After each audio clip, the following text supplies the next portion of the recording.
Você está escutando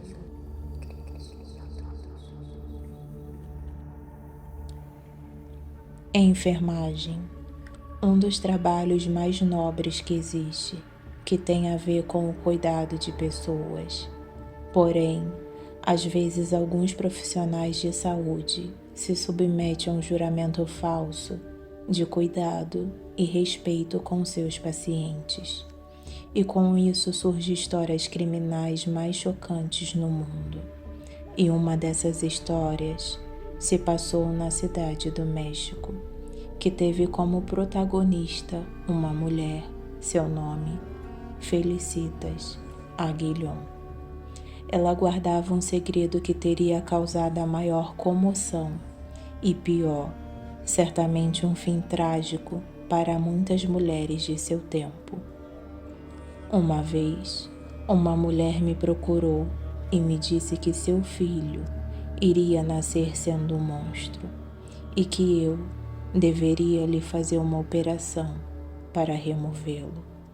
E na verdade, aquela criança realmente era um monstro.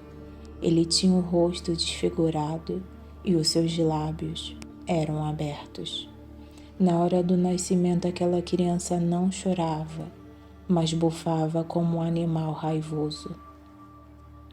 A minha paciente, quando viu aquela criança, entrou em desespero e falou que não queria. Então, pedi ao senhor Roberto que jogasse o corpo do recém-nascido no rio.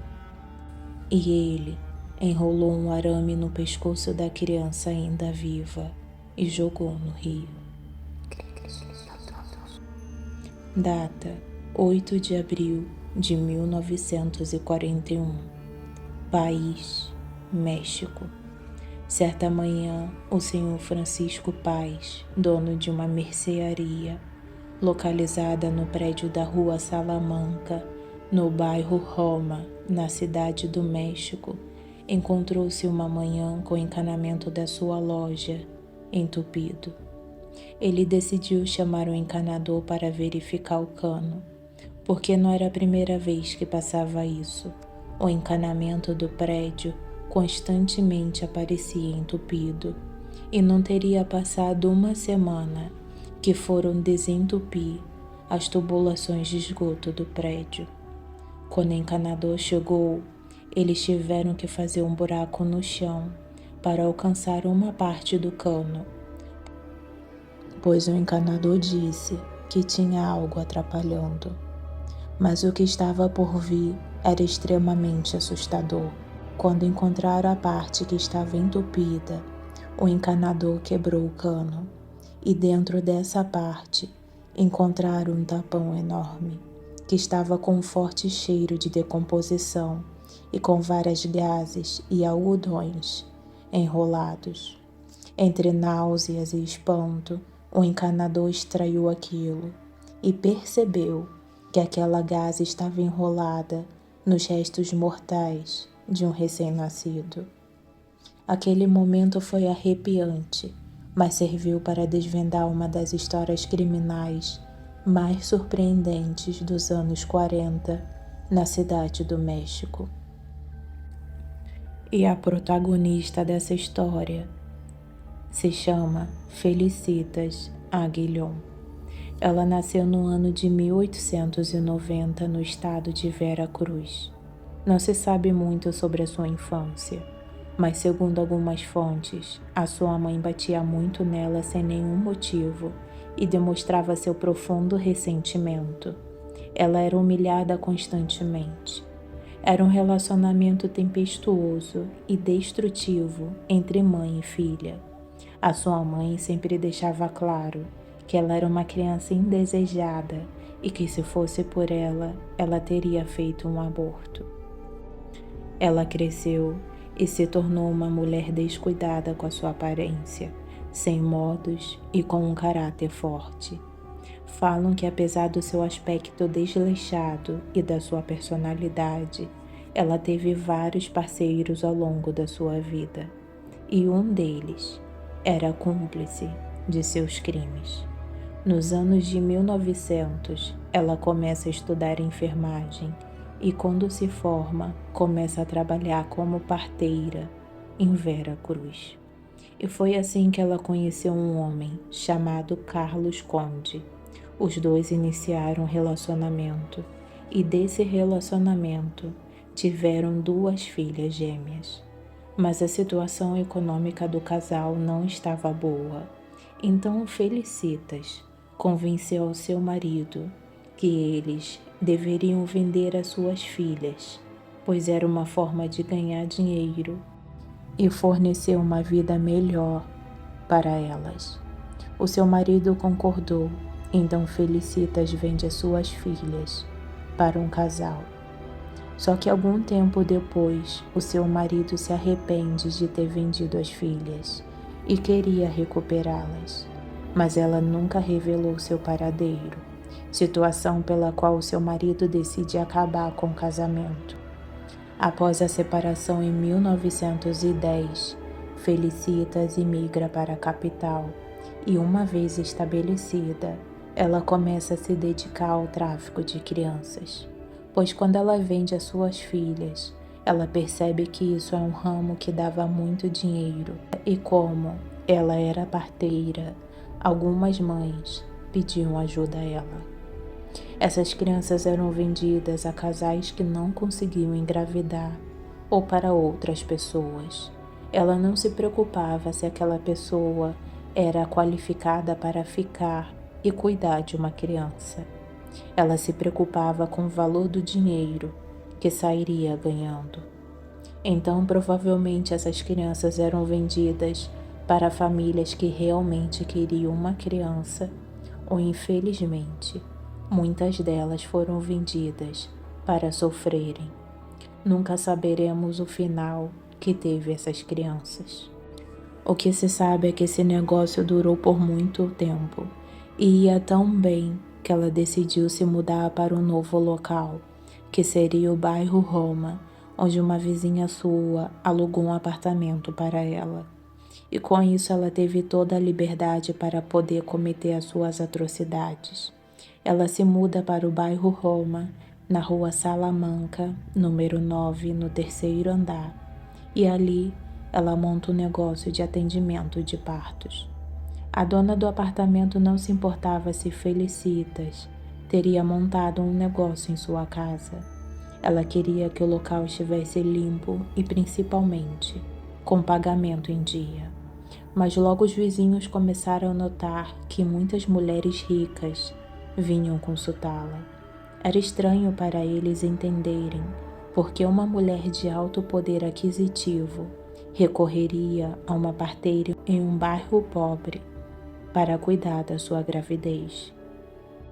E logo, os vizinhos também notaram que o encanamento do prédio estavam sempre entupidos e sempre era Felicitas que resolvia esse problema. Ela teve como cúmplice um encanador.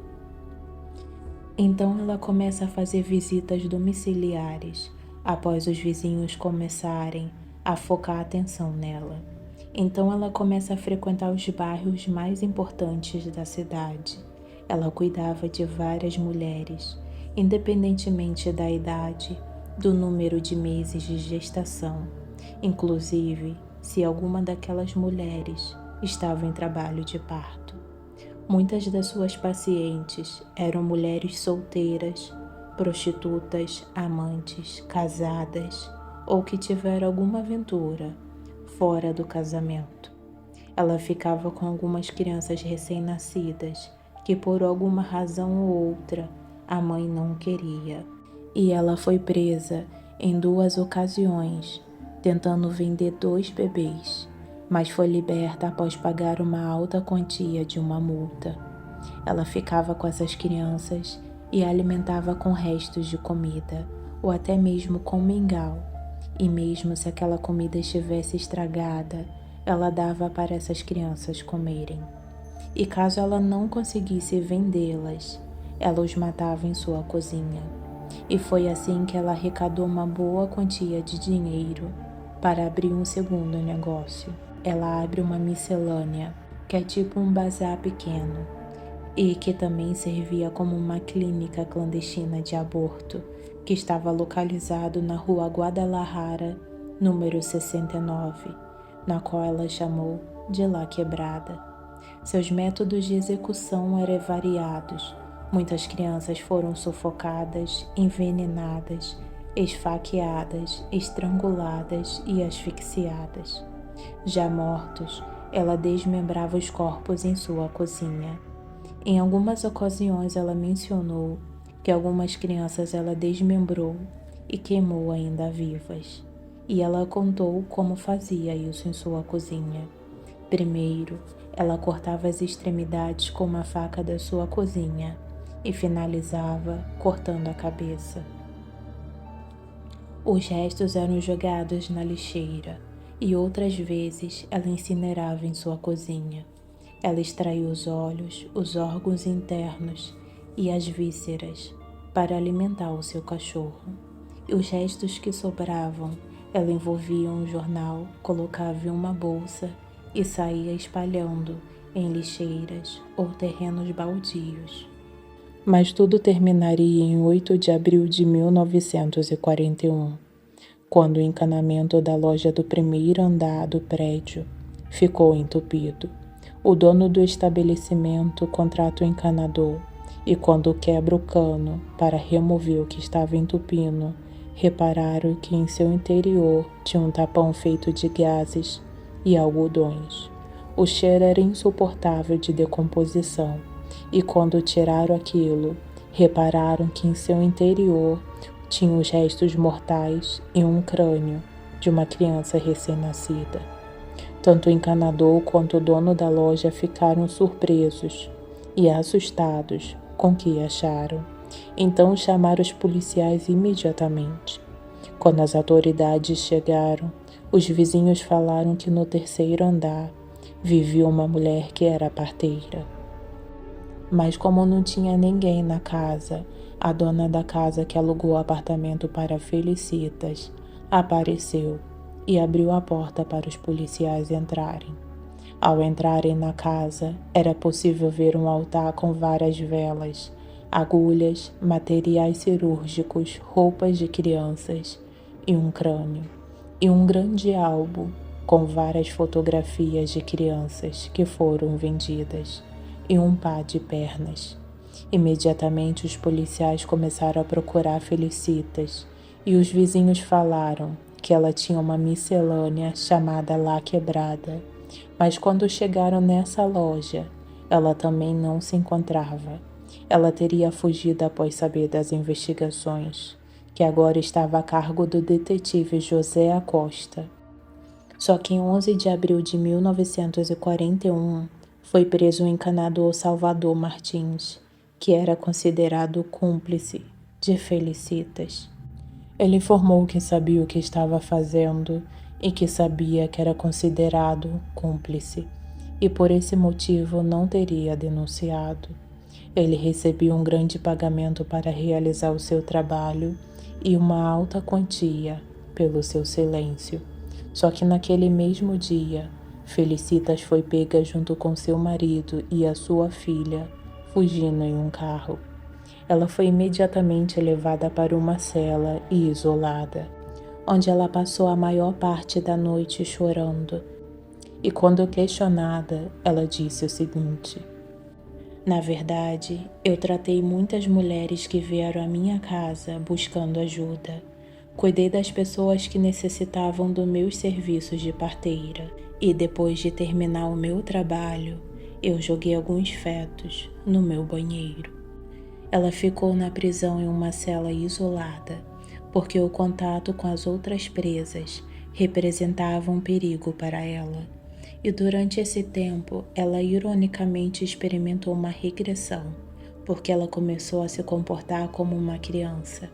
Ela chorava o dia todo e só pronunciava algumas palavras e gritava constantemente que queria sair.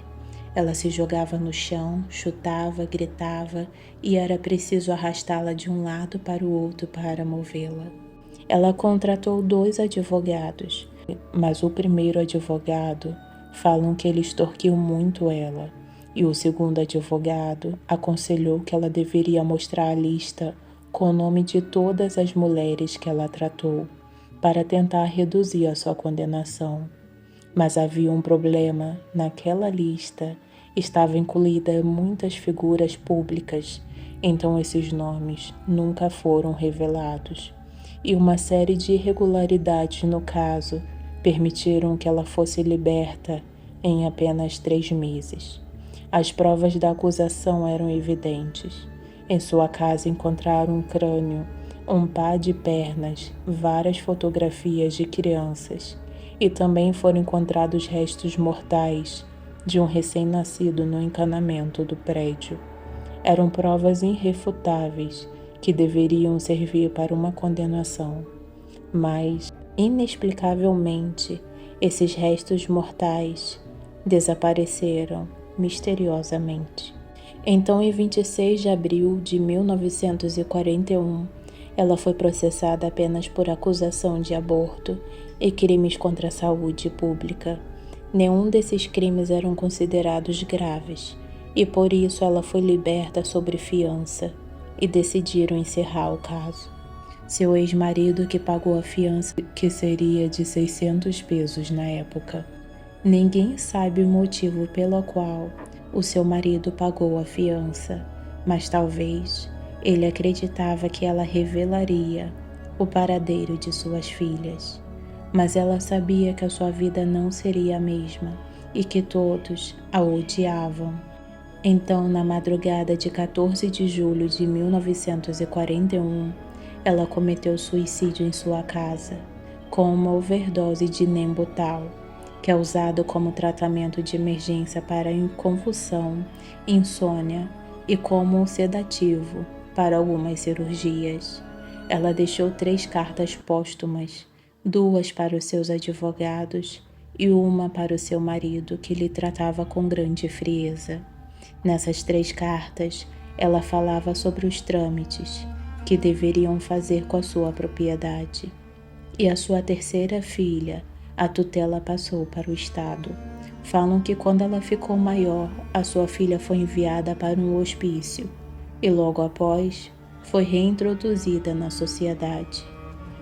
Nessas 3 cartas, ela não expressou nenhum sentimento de culpa, arrependimento ou dor, e ela nem sequer mencionou algo sobre as suas 3 filhas.